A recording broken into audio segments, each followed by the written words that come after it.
大家好，我们一起来分享今天不能错过的重要新闻。今天是3月11日，我们首先来了解今天的财经头条。彭博社报道，通货膨胀维持稳定，但伊朗战争或将推高物价。上个月物价上涨 2.4%， 这不太可能改变美联储的观望态度。那么这个新闻也是今天华尔街最关注的财经信息。今天早上，美国官方公布了2月份的总体通胀报告。这个报告的主要内容是2月份总体的 CPI 与核心的 CPI 都符合预期，整体的 CPI 环比上涨 0.3%。剔除食品和能源价格后，就这两个方面是变动很大的。剔除这两项之后，核心的 CPI 环比上涨 0.2%。从同比来看，或者是年比来看， CPI 指标基本显示出自2021年春季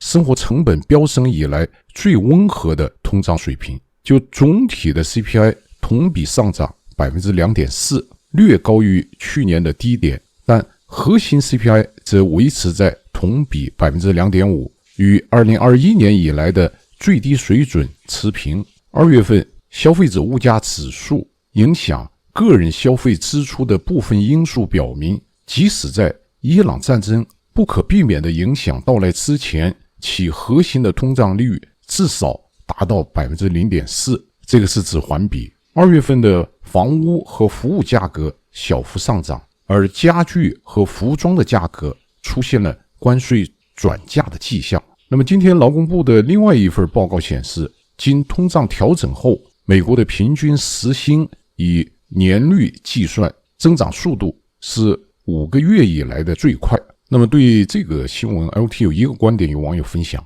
如果不是伊朗战争，这个数据会给华尔街带来振奋，就美国的通胀在逐步缓解。但是今天华尔街面对这个数据高兴不起来，因为这个数据恰恰是在伊朗战争开打之前所形成的数据，所以它相反会提醒市场关注这场战争对美国通胀的影响。那么在战争开打前，国际油价70美元以下，那么现在呢达到了90美元左右，所以这个对通胀的影响是显而易见的。所以这就是今天华尔街舆论呢出现的一种很罕见的一种逆向反应。就2月份的数据越好，人们越担忧3月份的通胀，所以它传导到政治领域，就从经济它会影响政治。今天这个数据传导的政治领域，它会对川普带来更大的压力，就华尔街在呼唤停战。那么这种压力的传导，你很难去界定或者区分哪些是美国的民意，哪些是华尔街的唯利是图，但是它就是形成了这样一股舆论，它就是对白宫形成了一定的压力。第二个与网友分享的重要新闻，我们分享路透社的报道，伊朗警告世界做好油价升至每桶200美元的准备。这个标题还是很有意思的，这当然不是路透社刻意做出来的，这是伊朗官方今天发表的声明。那么相信网友们也都能感受到，这个话是对谁讲的呢？这个话他就是直接的去威胁川普。川普现在最怕的是什么呢？就油价高过125美元，高过125美元，美国市场就无法忍受。那么昨天华尔街的最新共识是，假如高过150美元，美国的经济要衰退。所以伊朗官方今天这个说法他还是很专业的。就看来伊朗这些高层他们每天还在了解华尔街的舆论，这也是一个心理战非常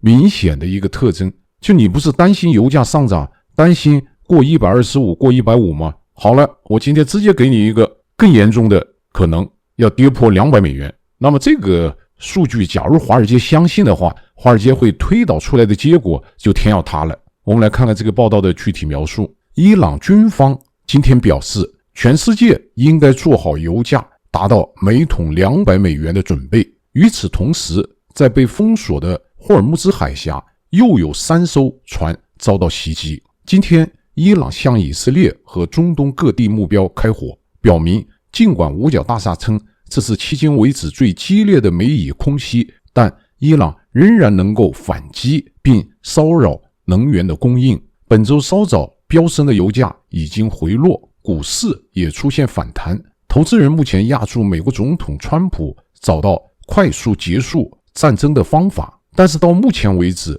地面的局势仍未缓和，也没有任何迹象显示船只可以安全通过霍尔木兹海峡。世界上1/5的石油被封锁在伊朗海岸的一条狭窄的水道。伊朗军方发言人伊布拉辛·佐勒法加里在对美国发表的评论中表示，准备迎接油价达到每桶200美元吧，因为油价取决于地区的安全，而你们破坏了地区的安全。这个可能生活在美国的网友都能感受，美国的媒体每天都可以采访伊朗的领导人，他们每天的通过美国的这些主流的电视向美国社会，向川普政府不断的在喊话，或者你也可以说它是一种沟通交流。而且伊朗这些官员他们英文都还很好。昨天 LT 看了一个评论，就伊朗他这个神权政府他们还特别重视学历，就他的领导人大部分都是留学西方的一些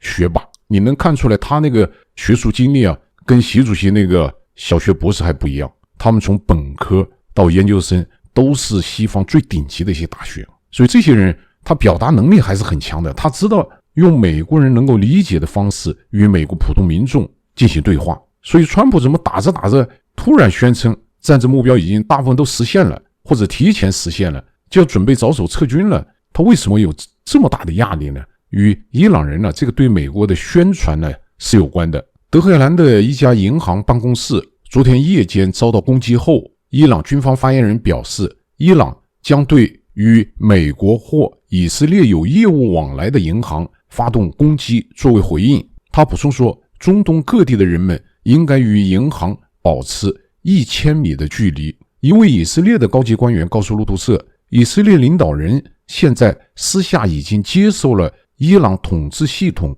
能够经得起战争考验的观点。另外2位以色列的官员则表示，没有迹象显示华盛顿即将结束这场战争。伊朗官员称，新的最高领导人穆杰塔巴·哈梅内伊受了轻伤。这位伊朗官员告诉路透社，穆杰塔巴·哈梅内伊在战争初期曾受轻伤，当时空袭炸死了他的父亲、母亲、妻子和一个儿子。自战争爆发以来，他一直没有公开露面，也没有发表任何直接的声明。以色列方面也认为穆杰塔巴·哈梅内伊受了轻伤。国际能源总署拟提议大规模释放石油储备，那么今天公开的数据是4亿桶，当然了，这要取决于各个国家是否去响应。据负责海上安全的机构称，又有3艘商船在霍尔木兹海峡遭到不明炮弹的袭击，这是自战争开始以来共有14艘商船遭到袭击。那么今天被袭击的3艘船分别是挂泰国国旗的散装货船，那么这个是受袭击的3艘船当中最严重的，船员大部分落水，那么被阿曼的海军救起了大部分船员，但是有3名船员可能非常危险。另外2艘分别是挂日本国旗的货柜船和1艘挂马绍尔群岛国旗的散装货船，这2艘受损稍微轻一些。第3条与网友分享的重要新闻，这是华尔街日报的一个报道。LT 注意到今天经济学人也有一个几乎同样标题的报道，这个是当前伊朗战争最敏感的问题，也是一个最难的问题。华尔街日报报道标题就是川普称伊朗战争已接近胜利，但以色列另有打算。副标题是以色列坚称其总体目标即为德黑兰政权更迭创造条件。为什么说这个问题是目前伊朗战争最敏感最难的问题呢？自伊朗战争开打以来，美国舆论一直在争论一个话题，就美国为什么要这次要与伊朗开战，为什么要去打伊朗。那么支持者们他取决于相信川普政府的说法，就是我们不打伊朗伊朗要打我们。伊朗为什么要打我们呢？卢比奥的逻辑是因为以色列已经决定要打伊朗，而伊朗他报复的方案就是只要他挨打，他就要去打美国在中东的基地。那么在卢比奥讲述的逻辑里面我不考虑以色列的因素，单独从美国方面来考虑，就是伊朗要先打美国，而不是美国先打伊朗。所以与其这样，还不如我先发制人，我去打伊朗。那么这个就留下一个争议在哪呢？是以色列先打的伊朗，伊朗才报复美国。那么不赞成川普政府的观点的美国舆论就认为是美国被以色列拖入了这场战争。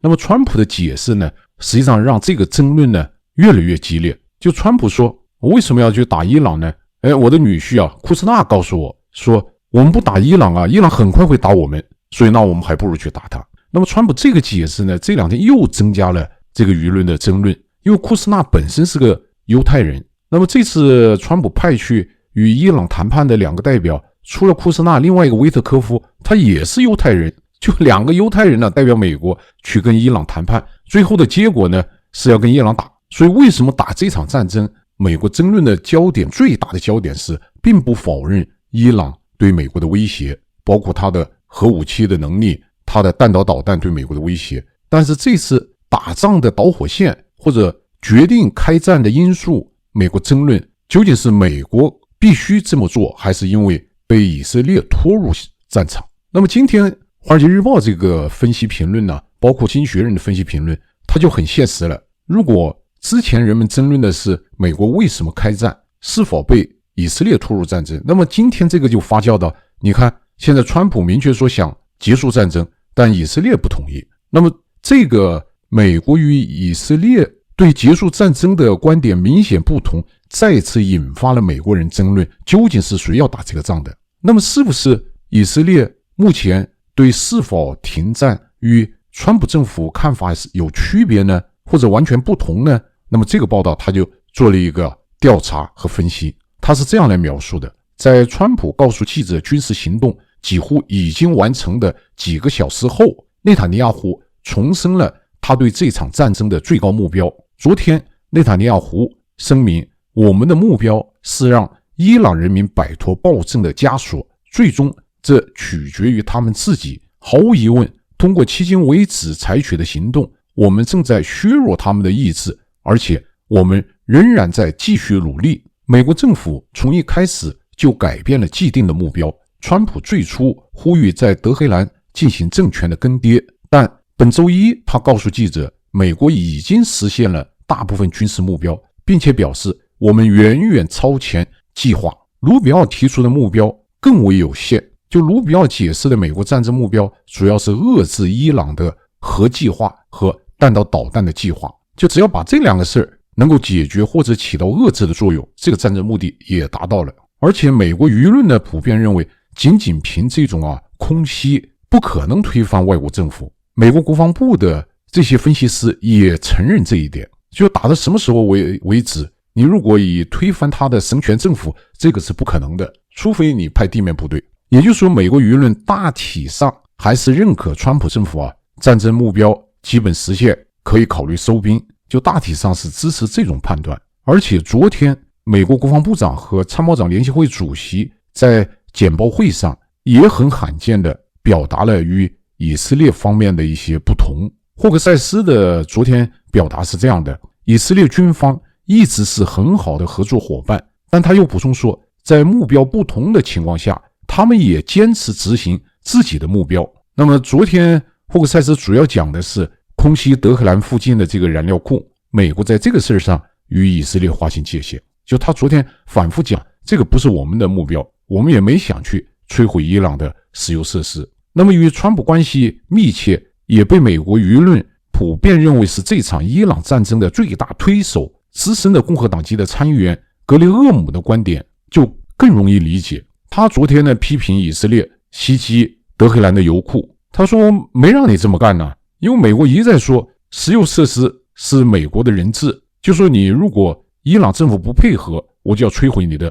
石油设施。但是美国不轻易做这个决定。格雷厄姆昨天批评以色列呢说，你把德黑兰的这个油库炸了，这个会疏远伊朗的民众，就本来是去打击神权政府的，你这个把普通人的汽油给断了，那么会影响这次美国战争的这种正当性。所以美国国防部包括格雷厄姆昨天这些观点，进一步让舆论呢了解了美国与以色列战争目标上的差异。川普周一表示，如果有必要，美国海军可以护送油轮通过霍尔木兹海峡。他同时威胁伊朗，如果伊朗阻止霍尔木兹海峡的通行，美国将轰炸那些几乎不可能让伊朗再次作为一个国家重建的目标，死亡、烈火和愤怒将降临到他们身上。那么与此同时，以色列希望美国能够继续战斗下去。以色列的前副国家安全顾问、特拉维夫智库国家安全研究所高级研究员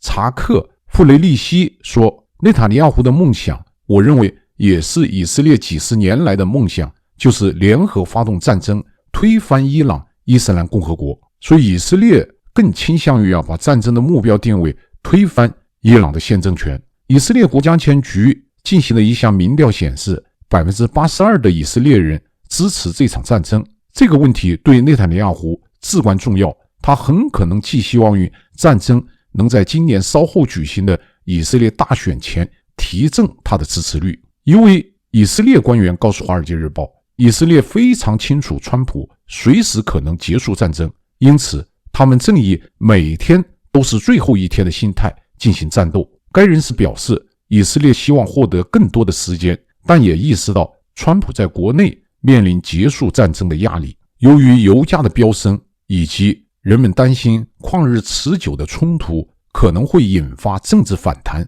川普的一些顾问私下敦促川普寻找退出的计划。川普的特使维特科夫表示，他可能下周前往以色列，与以色列领导人就持续进行的伊朗军事行动进行协调。那么维特科夫这个表达呢，他实际上也传递另外一个信息，也就下周不太可能停战，他下周才去与以色列商量战争的目标什么时候停战。那么对这个报道 ，LK 有3个观点想与网友分享。第一呢，美国与以色列的这种战略错位，它反映了川普的商人式的战争观，这个是以色列人呢他也没有遇到过的，这也是国际舆论呢正在适应的。就川普他对这个战争的目标，今天华尔街日报他有一个回顾性的，就是从2月28日川普对外讲战争的目标，川普一共修改了7次对伊朗战争的目标，就每次说法都不一样。华尔街日报并没有认为说川普变来变去或者是他扣，就他呢也是不得不接受川普的这种行事方式，就他把它定位你不能去追究川普的所谓的他变，他本身就是一种商人式的战争观。就川普把军事行动视为谈判的筹码，追求的是快速、高光、壮观的胜利，以便在美国兑现政治红利。他所谓的战争接近结束，更多是写给华尔街和选民看的心理按摩。就目前便宜油价并非基于战场现实，所以如果你非要找到美国与以色列战争的定位、战争的目标的不同，你可能不得不追溯到具有决定性作用的川普他对这场战争的观点。就你们在那地方分析什么战争目标，川普说一不二的决策，川普他把战争呢作为他谈判的一个筹码，随时可以增加减少筹码，所以这个不是他战争目标的变与不变，他就把这个战争当出一种生意在处理。第二个，以色列与美国的不同呢，它是反映以色列对这场战争呢看作是他的生存关键之战。以色列目前的这个舆论呢，反映他非常担心美国在半山腰撤离留下后患。但是从以色列的官方舆论来看呢，以色列也不得不接受这种现实，就川普随时会叫停。所以今天以色列主流媒体都在报道以色列怎么面对目前的这个状况呢？第一，伊朗战争又没有停；第二，又面临随时会被川普叫停。那么以色列人采取的方式就是每天当最后一天，就每天尽量的去对伊朗造成最大的摧毁，或者暗中加力、暗中使劲。所以伊朗战争的这个目标不同，对以色列人而言呢，他们认为是千载难逢的机会，而且对这个战争是寄予厚望的。但是目前他们不得不面对川普对战争目标的调整，以及呢川普所面临的美国国内的压力。第三个，想与网友分享观点，目前对于伊朗战争，无论是川普方面还是以色列方面，都陷入一个悖论，就很难自圆其说。从川普角度来看，川普包括在今天，他每天都在宣布结束战争的标准呢是伊朗无条件的投降。那么同时在川普的这个核心幕僚里面呢，没有人相信靠这种空袭会让伊朗神权政府完全投降，但是他又必须讲。另外一方面呢，川普又对外宣布战争目标实现了，而且大大超前于计划，随时准备撤军。所以从川普的表达来讲呢，他是有一种自相矛盾的。那么从以色列的表达呢，也是自相矛盾的。一方面强调推翻伊朗的现政权，另外一方面呢，又每天当作最后一天，随时被叫停，它也是一个自相矛盾。所以从这个报道总体传递的这个信息呢，是伊朗战争大概率会在无法满足美国和以色列战争目标的前提下结束这场战争。当然这场战争对于伊朗的核能力、弹道导弹的能力的确会有一个沉重的打击，但是对伊朗的这种反美反以色列的神权政权来讲，只有挫伤，很难摧毁和推翻。第4条与网友分享的重要新闻，这是彭博社报道，中国采取措施限制银行和政府机构使用 Open Cloud， 就大家最近很热门的这个开源的人工智能应用软件。据知情人士透露，近日包括大型银行在内的政府机构和国有企业收到通知，警告其出于安全考虑，不得在办公设备上安装 Open Cloud 的软件。部分知情人士称，他们被要求向上级汇报已安装相关应用程序的情况，以便进行安全检查，并可能将其移出。这些知情人士要求匿名，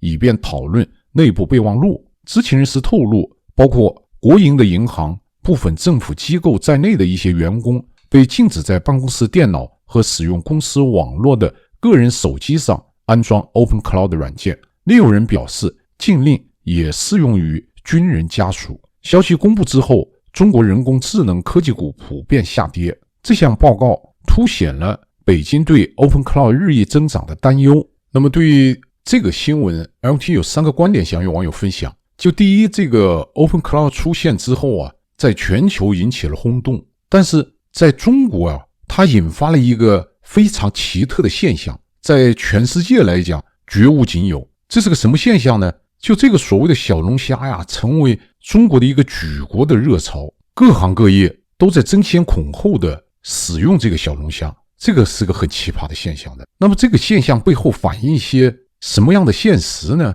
就中国官方、民间，特别企业界都存在一种很浓烈的这种弯道超车的这种欲望。就当这个小龙虾Open Cloud 这个风靡全球之后，中国舆论似乎有一种倾向，不能错过这班车，甚至搭上这班车之后还要加速弯道超车。所以说抢购苹果的 Mac mini， 纷纷搭建使用 Open Cloud 的这样一个使用环境，甚至这些大的科技公司像腾讯、阿里还帮助普通用户，就普通网民也来搭建或者制造这样一种入口，就使用 Open Cloud 的入口。就本来是一个科技领域的一些技术人员在尝试使用的这么一个新的软件，在中国成为普通网民都能够使用，而且争相使用的一个普惠产品。所以它背后是体现的这样一种中国社会浓烈的这样一种弯道超车意识，或者是一种对人工智能竞赛的一种社会焦虑感形成的一种特殊的景象。所以今天中国政府出来制止这个事儿，或者是降温这个事儿，让世界舆论感受到这个 Open Cloud 在中国被疯狂的追捧，这个是出乎国际舆论的意料的。那么第二个与网友分享的观点，就美国社会、美国舆论是怎么看待这个 Open Cloud， 为什么没有形成像中国全社会那样的疯狂的追捧？那么在美国舆论从一开始对这个 Open Cloud 行业内的共识呢，就是它是个危险的玩具，就它是个玩具，但是呢它是有很大风险的。特别是 OpenAI 和 Anthropic 这些人工智能的巨头，对于赋予这个 Open Cloud 系统操作权限，他们是非常谨慎的。因为 Open Cloud 呢，它之所以这么神奇，能干很多事儿，它是有个前提的，就是你用户你必须把你的操作邮箱的权利、控制你电脑的桌面读写的权都要交给这个软件。那么这种能力的交出它在西方更多的呢被当作一种黑客工具或者极客的玩具，这个还是很恐怖的。所以在美国社会使用这个 Open Cloud 的人呢，他主要还是一些技术人员，远远没有到普通网民去追逐。但是中国呢，已经是各行各业，有没有计算机基础知识的人呢，都在追捧这个事儿，甚至弄得银行系统啊也在莫名其妙的使用这个软件，这个就很恐怖的，它确实是会带来重大的风险。它的危险性在哪儿呢？就它这个 Open Cloud 啊，它可以把你电脑里的机密信息啊，它去跟其他的外部的机器人或者是外部的人呢进行聊天，它可以自主去聊天，去跟别人谈交易。特别是对普通网民或者是中小企业，你没有那么多业务啊去委托这个机器人帮你代理的，它更多是消费你有限的一些隐私。所以在美国舆论看来呢，它就是个危险的玩具，但是确实给很多人带来刺激，来体验新的人工智能软件带来的一些新变化。第三个与网友分享的观点，为什么在中国科技巨头把这种很危险的这样一种人工智能软件弄成全民化，他们背后的逻辑是什么？为什么美国科技公司不做这个生意，来帮助普通网民也来用这个 Open Cloud？ 中国厂商他们打的什么主意？你比如像腾讯、阿里这些人，为什么要忽悠普通的中国网民来搭建这个接口？ LT 认为这些中国大厂的逻辑啊，他们还是为了吸引用户购买轻量级的服务器，以及呢通过这个 Open Cloud 呢去使用他们推出的一些大模型。因为你安上这个 Open Cloud 之后没有多大用，对于个人来讲，对于小企业来讲，他就拼命的让这个 Open Cloud 呢去挖掘去用他们这些所谓的聊天机器人国产的一些大模型。而且一般用户挂上了这个24小时的这个服务器，它会消耗大量的 token， 所以很多用户呢反映出来，这个东西不仅没给你带来新的生意，没给你挣钱，反而消耗自己的每个月的支出。所以从这个角度来看，中国官方来制止这个国有企业银行泛滥的使用 Open Cloud 呢，这个事儿做的呢，那还是应该做的。当然了，是否及时，这又是另外一个问题了。官方的限制能否遏制民间的这个追捧潮，这个可能还有待观察。第5条与网友分享的重要新闻，这是彭博社报道，中国2月份汽车销量年减 15.4%， 降幅是2年最大。由于政府补贴逐步取消，加剧了春节假期前汽车销售的下滑。中国汽车工业协会今天公布的数据显示，上个月汽车批发销售量降至约180万辆，其中电动车和插电式混合动力车交车量下降 14%， 约至 76.5 万辆，进一步显示新能源车的需求正在降温。今年2月，中国汽车产销分别完成 167.2 万辆和 180.5 万辆，月减 31.7% 和 23.1%， 年减也就是同比下降 20.5% 和 15.2%。 今年1至2月汽车产销分别为 412.2 万辆和 415.2 万辆，同比下降 9.5% 和 8.8%。 那么对于这个新闻， LT 有2个方面的观点与网友分享。就第一呢，是昨天中国海关公布的中国1至2月份的外贸数据当中，有一个最亮眼的数据，就中国汽车出口1至2月份呢，同比增长了 67.1%。 你可以用爆表来形容，也可以用一飞冲天来形容。这个也支撑了中国1至2月份外贸数据啊，特别出口高增长的一个基础性的数据。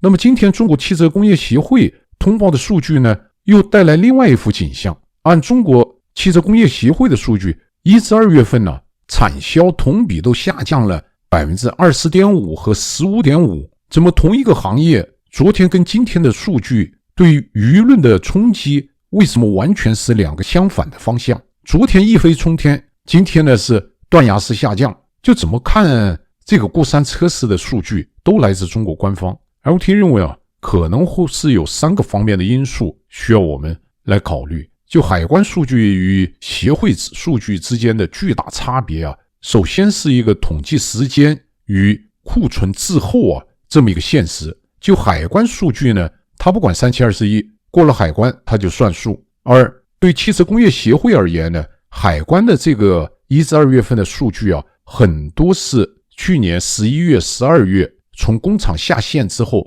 直接运往了港口，在港口积压，那么在1、2月份报关，所以不完全是体现1、2月份的汽车产业的生产状况和销售状况。这个数据呢是反映了滞后的产业数据，而今天中国汽车协会公布的数据呢是当期的产销数据或者是计时的数据，所以这两个数据它反映的实物是不同时间的生产结果，所以它就出现这种过山车式的数据。第二呢，海关的这个数据呢口径更大，它包括了在中国的汽车行业一个奇特的现象，就二手车出口的这个怪象。后面我们会具体解释这个中国独有的二手车出口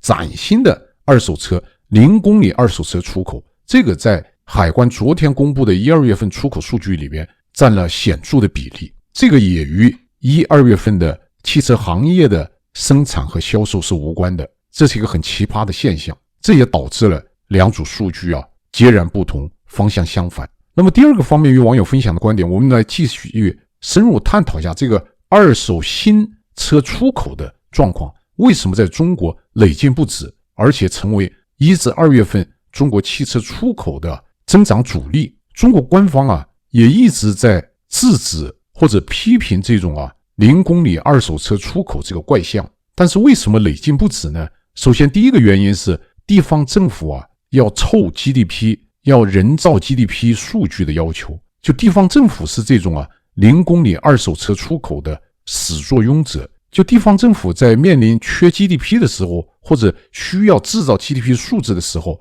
他们通过支持这种平行出口或者二手车出口，可以将原本国内需求疲软、库存积压的车辆迅速转化为出口额，即使这些车是在国内的清库，甚至通过关联公司交叉转手，只要报关出口就能拉动地方的出口总额。所以这种二手车出口没有地方政府的补贴，没有地方政府的支持，汽车制造商是没有这个积极性的。而地方政府的好处就是把 GDP 做上去了。那么第二个，这种二手0公里出口车现象累进不止呢，它也是一种汽车制造商与政府之间演的一种双簧。就很多汽车制造商在其他国家并没有建立当地政府认可的汽车销售渠道和正式的许可，那么中国官方与这些汽车厂商呢联手，用这种二手车的名义到相关国家市场去试水，如果销量好，然后再去建立正式的销售渠道。但是这也给这些汽车制造商留下一个后患，因为这种以二手车名义出口到其他国家的，它就缺乏一些售后服务的问题，而厂家呢也阴险在哪呢？他也可以借口这个二手车出口并不是我汽车制造商授权的行为，所以我这些汽车制造商也对未来的售后服务问题、合同纠纷问题不负责任。所以这种所谓的探路市场探路，它是伴随了这些汽车制造商非常冒险、不负责任的一种销售方式的。第三个方面，这种二手车出口累进不止，它也与这些贸易商钻中共的政策控制，赚取退税与差价。很多新车在中国享受过购置税减免和补贴，一旦转为二手车出口，贸易商可以再次利用出口退税政策，加上国内外巨大的价差，中间利润相当丰厚。那么1、2月份这个外贸数据的报表，它也与这些汽车出口商、贸易商抢在政策变化之前再捞一把，这个奇特因素所形成的。因为中国商务部决定从2026年起对纯电动车实施更严厉的出口许可管制。那么国内这些贸易商呢，他就为了抢在这个政策执行之前，在去年底先通过国内上牌，再二手报关，加速以及增加这种电动车的出口，来实现快速套利，抢最后一班车。所以从这个新闻你能感受到，就中国的一些贸易行为、出口行为与其他国家的贸易出口行为还是有很多不同的。你像大多数国家不存在这个什么 GDP 的问题，不存在这个什么专政策控制的问题，所以理解中国的经济数据还是很难的，特别是对外国人。最后再与网友一起分享今天华尔街日报的报道，这个还是引起了广泛的讨论。他这个报道的标题呢是中国铁公鸡预算释出信号，增长于消费，恐受牵连。那么有一些媒体翻译它这个报道标题呢是中国倡导过紧日子，节省也救不回船在下沉。就他这个报道其中提出一个很震撼的一个观点，就中国这艘经济大船正在下沉。那么财政部今年的这个财政政策已经公开，新增12万亿政府的这个债券，他认为这些措施挽救不了目前正在下沉的这个中国经济大船，这个还是很震撼的。我们来了解一下他这个报道的主要观点。这个报道非常长，他的第一个观点呢，就是说这种政府过紧日子节省开支，但是呢又同时呢增加了12万亿的这个债券的发行，就你用了那么多钱，怎么还要强调过紧日子，怎么还要压缩各级政府的公共开支？那么你那么多钱都用到哪儿去了？这是他这个文章第一个想试图解析的问题。就在刚刚结束的两会上，财政部公布了一个30万亿的支出计划，看起来非常庞大，但是为什么结论又是过紧日子要刚性的减少一些公共支出呢？那么这篇文章解释钱跑哪儿去了。就第一呢，就他这个12万亿的这个新增加的这个债券呢，新发行的大部分都用来偿还地方政府地方债的利息，就没有干别的用，对经济对老百姓的民生没有任何作用，就是去还旧账的利息了。这个地方债越滚越大，债务成本是越来越大，这是一部分钱去哪儿了。第二呢，刚性的支出，这个是不能减少的，就是公务员的工资、国防与维稳的经费，这都一分钱不能少的。第三个，钱用到哪儿去了，也是这个文章很敏感的一个部分。与去年的预算相比，今年增加了一个3000亿用于救银行，这也是中共第一次公开房地产危机已经变成了金融危机，今年安排3000亿来救银行。所以他这个30万亿一解剖，除了刚性支出要保的之外，其他的政府的支出都要缩减，就是比去年不仅没有增加，还要减少支出，钱大部分都用在处理旧的债务和房地产危机带来的金融危机上面去了。第二个，这个报道主要的内容呢，从2026年中国的财政预算来看，中央财政对改善消费、促进消费是缺乏支持的，就以旧换新的这种基金的规模比去年还要少，去年3000亿，今年2500亿，而且除此以外没有任何来帮助改善消费，财政的投入非常非常有限。所以他的结论呢是，通过财政的预算报告反映了改善消费的意愿和增加消费动能这方面是有明显的缺失的。就口号喊破天，但是呢不愿意动或者没有能力来支持消费。第三个呢，就这篇文章他表达的核心观点，就这种紧平衡的脆弱性，就目前中国财政的这样一种表面上去平衡，它依赖于超大规模的这种债务的发行，12万亿的这个新增债务的含专项债和超长期的国债。那么这种依赖债务所做的紧平衡，它就得出一个结论，或者通过计算得出一个结论，就财政对经济增长的作用在快速下降或者明显下降，所以这让中共制定的经济政策的效率就大受影响，大打折扣。因为它的核心经济政策，一个叫松财政，第二个叫适度的货币政策。财政政策是积极的，但是被华尔街日报这样一个结构性的分析来看呢，积极的财政主要都是去解决了政府的债务利息和救助银行的金融危机去了，对经济的支持财政几乎没有任何贡献。所以这个现实推导的结论呢，还是很令人震撼的。那么对这个报道 LT 有3个观点想与网友分享。第一呢，就这个报道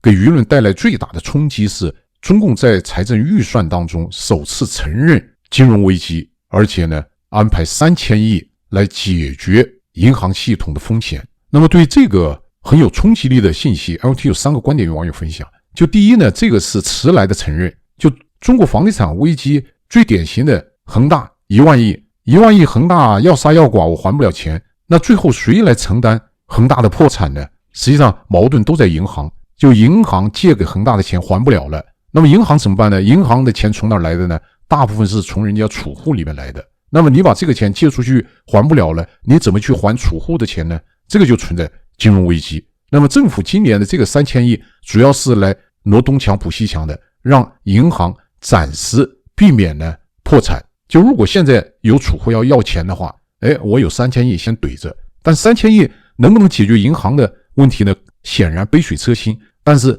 至少可以应急。所以今天这个新闻它让我们感受的是中共是一种迟到的承认确实发生了金融危机。第二个呢，就这个信息它表达出来一种中共在处理金融危机呢，它采取一种维稳的方式，内紧外松。就他先做，确实有金融危机，我拿3000亿来，但是我还是不愿意对外承认，我不太愿意让普通老百姓知道有金融危机。如果老百姓知道有金融危机都去挤兑，那么毫无疑问中国大部分银行会破产。所以他采取一种只做不说，或者是先做后说来应对金融危机。第三呢，这个新闻它反映出来中共为什么不愿意承认金融危机，而且滞后的方式来对待金融危机。就中共的这种做法，他的算盘呢是避免社会呢发生恐慌，形成剧烈的金融崩溃。他希望选择一种以时间换空间，就慢慢的通过财政手段，我慢慢来补银行的窟窿，我一年补一点，一年补一点。但这个前提呢是银行的窟窿不会扩大。但大家呢可以简单的推理，政府的地方债越滚越大，银行的窟窿它不会变得越来越大吗？所谓的地方债越滚越大，实际上就是银行的窟窿越滚越大。所以 LT 不相信中共这种只做不说，用时间换空间，慢慢的补银行这个缺口，这个策略能够成功。 LT 不太相信这种方式能够成功。所以这次3000亿带来的舆论效应它会进一步发酵，但是相信在中共的言论控制下，中国国内的舆论很难发酵，但是华尔街会对这个舆论会进一步的消化的。第二个与网友分享观点，就这篇文章提出来一个很关键的论点，就中国的这个30万亿的2026年的这个支出计划里边，扣除了什么去还地方债的利息，扣除了这些刚性支出，那么用于促进经济增长的资金，财政资金只剩多少呢？只剩2300亿。这个是这篇文章结构性分析最有学术价值意义的一个信息。也就是说，今年中国所谓的积极财政政策能够真正的用于促进经济的呢，只有2300亿。那么这2300亿与中国经济这个大船它需要的财政刺激之间有多大的缺口呢？那么这篇文章它引用纽约研究机构 22V 这个机构的研究报告，就是说为了满足中国4.5%至5% GDP 的需求，财政对经济的支持规模至少是2300亿的4倍才有可能来刺激经济，来满足4.5%的增长需求。那也就是说至少需要9000亿，但是中共显然没有安排这个，所以他推导的结论呢是，那中国今年的4.5% GDP 那又得注水，不注水理论上是不可能的。第三个，这篇文章它传递的非常有冲击力的观点呢是，由于财政预算当中安排用于支持经济的资金规模过小，只有2300亿，它不仅起不到推动 GDP 的作用，反而由于这样一种畸形，就是对经济支持力度过小的这种预算，就今年的中国财政预算它会拖累中国经济 GDP 增长 0.6个百分点。这是一个非常反直觉的观点或者是结论。就本来政府是促进 GDP 的增长，中国的政府甚至为 GDP 而论，但是由于你在支持经济增长的资金安排过少，反而会拖累 GDP。 它的推导逻辑呢是这样的，就你名义上这次增加12万亿的这个政府债券，但是你扣除了债务的置换，什么以新换旧，扣除了必须支付的利息，所剩无几，包括还要去救银行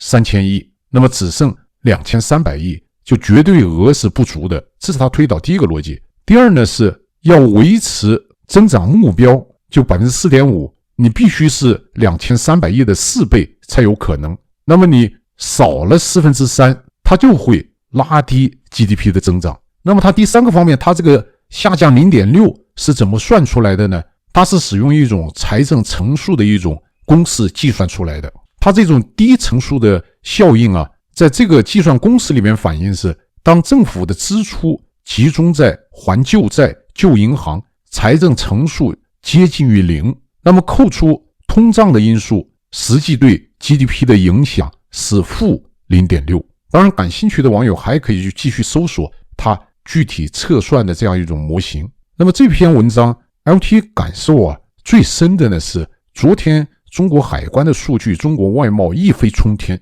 今天华尔街日报对中国的这个财政预算的分析呢，又得出了中国这艘经济大船在下沉，而且无法改变这种下沉的状态，就舆论存在这样一种极大的反差。这与刚才分析的汽车数据的海关总署与行业协会数据的反差有一点类似。就中国的经济数据，你不能用正常的思维、正常的逻辑去判断，它包含了中国特有的政治数据和政治需要数据的这样一个中国特色。但是作为经济的研究者和市场的投资者，你又找不到中共以外的另外一套中国经济数据，所以这个就是一种残酷的现实，它不可信。但是呢，你又不得不通过它这些数据来分析了解中国经济的现实。以上是今天与网友分享的内容，谢谢大家收看。